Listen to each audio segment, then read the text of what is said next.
مساء الخير على حضراتكم. حلقة جديدة من يوترن. هكون معاكم ندى الشربيني. هنتكلم في موضوع جميل قوي قوي قوي ومن أجمل المواضيع اللي هنفتحها. قولي الحمد لله.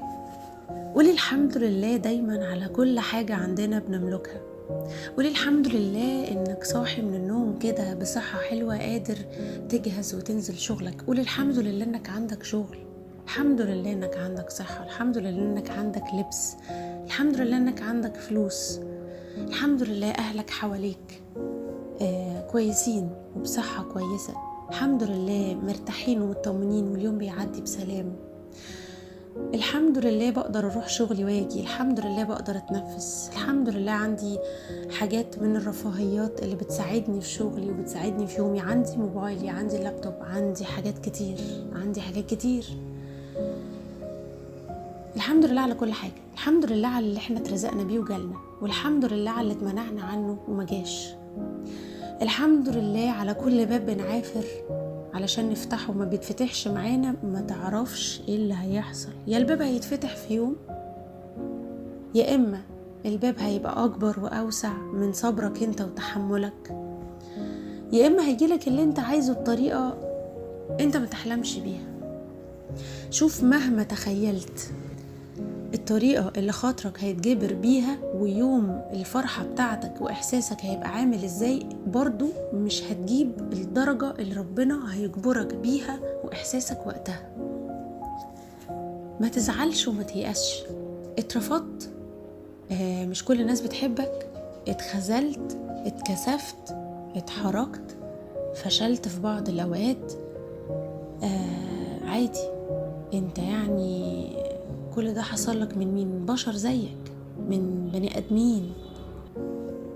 يعني أمرك وأمرهم بإيد ربنا.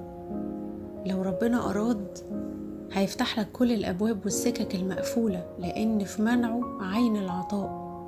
ربنا مش بيمنع عنك حاجة إلا لو كانت مش خير ليك، أو على الأقل بيبعدها عنك في وقت معين انت مش جاهز لسه ليها. بتزعل ليه؟ اديت مشاعر واتقابلت بالتجاهل. عملت مجهود في شغل، كنت مستني نتيجة أفضل، كنت عايز تبقى أحسن، كنت عايز تعافر على نفسك. اتخذلت من ناس عزاز عليك، عادي. كل ده وارد انه يحصل، لأن احنا بشر بني آدمين. طب ده انت بتقوله يا رب، ربنا اللي خلقك وخلق البشر دول وخلق مشاعرك ومشاعرهم وخلق كل حاجة وقادر يخلق كل حاجة مستحيلة. ادعي وقول يا رب دايما طول الوقت. ادعي وقول يا رب، اطلب المستحيل.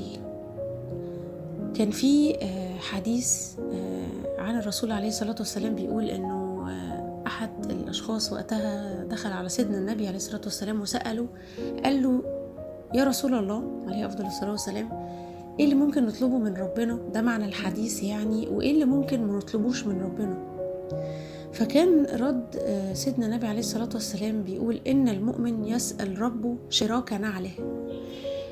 يعني ايه شراك النعل؟ النعل وقتها عارفين الأبائيب، كانت الأبائيب هي اللي موجودة في الوقت ده.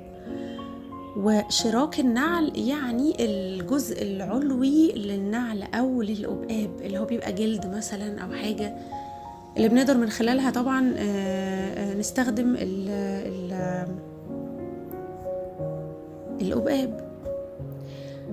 فأنت متخيل أنت ممكن تسأل ربنا في كل حاجة. مفيش حاجة اسمها أنه أنا أسأل في إيه واطلب من ربنا إيه ومطلبش منه إيه. ده أنت تسأله يسترك في كل الأحوال. يا رب استرني النهاردة، أنا نازل عندي مثلا ميتنج مهم، عندي انترفيو مهمة، عندي حاجة مهمة جدا، خايف. اسأله في كل حاجة، قول له كل حاجة نفسك فيها. يا رب أنا بحب البني آدمة دي، نفسي تبقى في حياتي. يا رب أنا بحب البني آدم ده، نفسي يبقى في حياتي. يا رب أنا عايزة أشتغل الشغلانة دي. يا رب أنا عايزة أجيب الحاجة دي. اسأل ربنا في كل حاجة، بس دايما خلي في بالك إنه الحمد لله على اللي ربنا هيرزقني بيه واللي عندي دلوقتي، والحمد لله لو ربنا رزقني بحاجة أنا بدعي بيها كرم.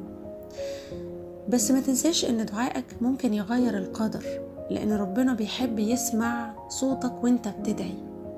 عشان كده دايما أنا يعني أحب قوي أي حد يدعيلي، يعني حتى لو حد معرفوش كده واداني دعوة وأنا ماشية في طريقي ببقى مبسوطة جدا جدا، لأن دي هدية، بجد هدية.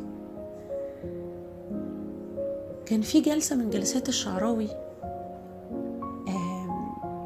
كان بيشرح كده مقولة، إنه مش مقولة، يعني الملايكة لما بتقعد مع ربنا عز وجل فبيقولوا له يا رب انت ليه بتستجيب لبعض العباد بسرعة وليه مش بتستجيب للعباد التانيين بسرعة، مع ان دول بيدعوا ودول بيدعوا. فربنا جل جلاله بيرد وبيقول في وصف الشعراوي طبعا انه ربنا بيستجيب لبعض الناس، خلاص هو قال يا رب فانا رزقته. والشخص التاني اللي بقاله سنين بيدعي ده انا مش عايز استجيب له دلوقتي، عايز اسمع صوته كل يوم، مش عايزه ينساني، انا احب اسمع صوت العبد ده. التاني خلاص انا رزقته، انا عايز اسمع ده، عايز اسمع صوت العبد اللحوح اللي كل يوم بينادي عليا عشان استجيب له، احب اسمع صوته، احب السما تكون حافظة صوته. دايما بقول لربنا وكلنا عندنا امنيات، انه يا رب انا حتى لو الامنيات اللي انا بتمناها دي حضرتك جبتها لي ورزقتني بيها، انا هفضل ادعي وهفضل احمدك، ومش همنع صوتي انه يوصل للسما واقول يا رب. خلي السما تحفظ صوتك وانت بتقول له يا رب، في الصغيرة قبل الكبيرة. ارجع كل يوم من شغلك كده على سجادتك قول له يا رب انا مبسوط النهاردة عملت كذا، ويا رب انا زعلان النهاردة عملت كذا، دلني يا رب اعمل ايه، هيدلك وهيقف معاك.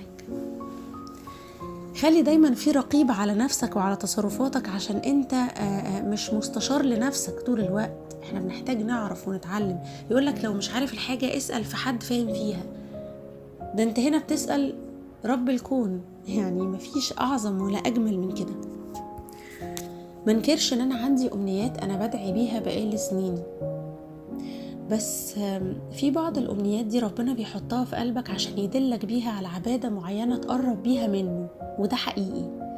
يعني في حاجات معينة في عباداتي زادت بسبب ان انا في امنيات جوايا دلتني ان انا ازود واعمل حاجة دي، مش عشان اخد الحاجة بتاعتي وخلاص، لا، بس حسيت ان ربنا بيجبر بخاطري، بينصرني، بيقف معايا في كل حاجة.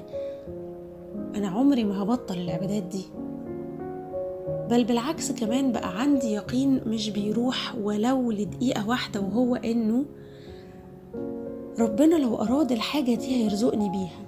لو الخير مش فيها وفيها شر، ربنا بيقيني وبدعائي قادر انه يشيل الشر منها ويرزقني بيها. في آية قرآنية كده كل يوم بقراها مش بقطعها نهائي، وسورة أنا بحب أقراها يوميا، سورة ياسين، آخر 3 آيات من سورة ياسين.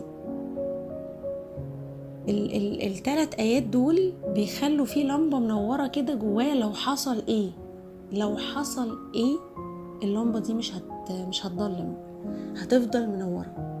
ال3 آيات دول بسم الله الرحمن الرحيم: أوليس الذي خلق السماوات والأرض بقادر على أن يخلق مثلهم، بلى وهو الخلاق العليم، إنما أمره إذا أراد شيئا أن يقول له كن فيكون، فسبحان الذي بيده ملكوت كل شيء وإليه ترجعون. الآيات دول كل يوم وأنا بقرأ ياسين أنا باجي عندهم ما بقولهاش مرة وأقول صدق الله العظيم، أنا بقراها 3 4 5 مرات ورا بعض لحد ما اللمبة تزيد نور جوايا، وأنا بصر المصحف بقراها كل يوم تاني، بعدها مرة و2 و3، اللمبة بتبقى منورة جدا جدا من كتر ما أنا بتخيل هو خلق السماء والأرض.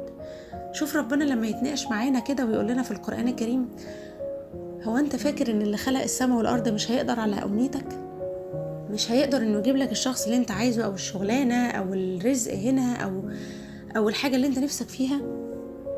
بلى وهو الخلاق العليم، ده ربنا، ده لو أراد هيقول الحاجة دي كن فهتكون في ساعتها. فسبحان الله بقى، يعني سبحان الذي بيده ملكوت كل شيء وإليه ترجعون. سبحان الله اللي بإيده كل حاجة. فأنت ما تشيلش هم، سيبها على الله، اسعى. الباب اللي يتقفل كمل خبط عليه، يمكن يتفتح لك من وراه حاجة تانية أحلى، أو يتفتح لك هو بس بطريقة تبهرك.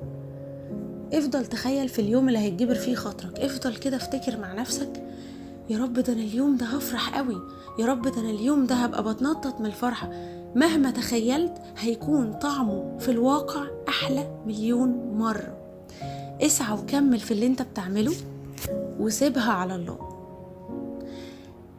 اللي خلقك خلق الشخص اللي انت بتتمناه، وخلق الشغلانة اللي انت بتتمناها، وخلق الحاجة اللي انت عايز تحصل عليها. خلقك وخلقهم، وخلق مشاعرك ومشاعرهم، وخلق الظروف والأوقات المناسبة، خلق كل شيء، خلق الهوى، خلق الكون. عايزة أفسر بمعنى أكبر، خايف أظلم المعنى، بس اللي خلقك خلق الناس اللي قفلوا الباب في وشك، اللي خلقك خلق الناس اللي رفضوك أو اللي خذلوك، وخلق الناس اللي جبرت بخاطرك وخدت بإيديك وقالت لك كلمة كنت مستنيها في لحظة كسرة خاطر، جبر بخاطرك عن طريقهم. فاحنا كلنا أسباب. ندعي ربنا دايما إنه يرزقنا بالخير ويرزقنا باللي بنتمناه، وخلي دايما عندكم يقين إن ربنا قادر يشلك الشر من الحاجة دي ويرزقك بيها، أو يرزقك باللي أحسن منها، أو يجيبها لك بطريقة لا تتوقعها، أو يدخر ده في ميزانك. سيبها على الله، اسعى واجتهد، اوعى تكسل وتنام، كمل زي ما انت ماشي صح، بس خلي لمبة اليقين ما تطفيش. شكرا ليكم جدا، ومش حابة اطول اكتر من كده، بس الموضوع نتكلم عنه يعني في حلقات كتير، ما ينفعش في دقايق. بس كالعادة بحب اتكلم من قلبي قوي، وكان لسان حالي دلوقتي وانا بسجل الحلقة ان انا اتكلم في الموضوع ده، لان احنا كلنا لمبة اليقين عندنا منورة، بس لازم ناخد بالنا كويس قوي. شكرا ليكم، كنت معاكم ندى الشربيني، استنونا في حلقات جاية كتير من يوترن. سلام عليكم.